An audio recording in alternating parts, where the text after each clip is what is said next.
بسم اللہ الرحمن الرحیم۔ میں ہوں ملک محمد علی، پروگرام بات سے بات ملک محمد علی کے ساتھ۔ وزیر اعلیٰ پنجاب مریم نواز شریف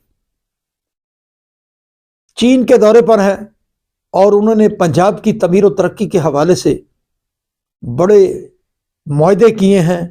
چین کی حکومت کی طرف سے بھی انہیں بہت زیادہ رسپانس ملا ہے، اور آج کے پروگرام میں ہم اسی موضوع پر بات کریں گے۔ اور پیارے دوستوں، جن دوستوں نے ابھی تک ہمارے چینل کو سبسکرائب نہیں کیا، برائے مہربانی وہ ہمارے چینل کو سبسکرائب بھی کریں، لائک بھی کریں اور شیئر بھی کریں۔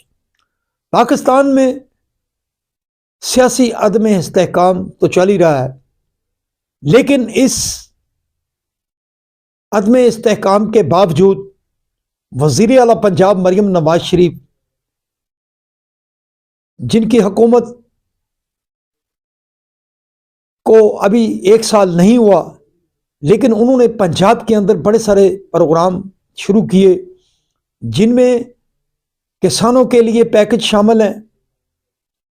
اس کے ساتھ ساتھ انہوں نے سکولوں کے طلبہ و طالبات کے لیے بھی پروگرام شروع کیے، سستی روٹی سکیم شروع کی، غریب بچیوں کو جہیز کے سامان کے حوالے سے انہوں نے دھیرانی پروگرام تشکیل دیا۔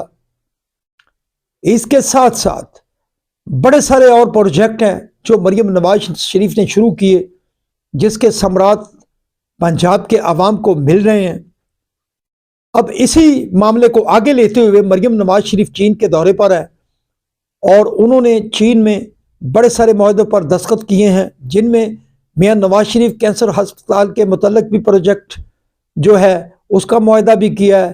اس کے علاوہ انہوں نے موسمیاتی تبدیلیوں کے حوالے سے معاہدوں پر دستخط کیے ہیں، اور دیگر ایسے کئی اقدامات ہیں مریم نواز شریف نے جن کے معاہدے کیے ہیں۔ اور ان معاہدوں کی روشنی میں وزیر اعلیٰ پنجاب سرمایہ کاری کے حوالے سے بھی انہوں نے چین سے بات کی، اور چین کی حکومت نے بھی انہیں بڑا سارا پروٹوکول دیا ہے۔ اور اب پنجاب کی وزیر اعلیٰ کے ان اقدامات کی وجہ سے آنے والے وقت میں پنجاب کے لوگوں کو بڑے سارے ثمرات ملیں گے، جس کا فائدہ پاکستان کو پہنچے گا، پاکستان کی یکجہتی کو پہنچے گا۔ سلام پاکستان، سلام اوورسیز، اللہ حافظ۔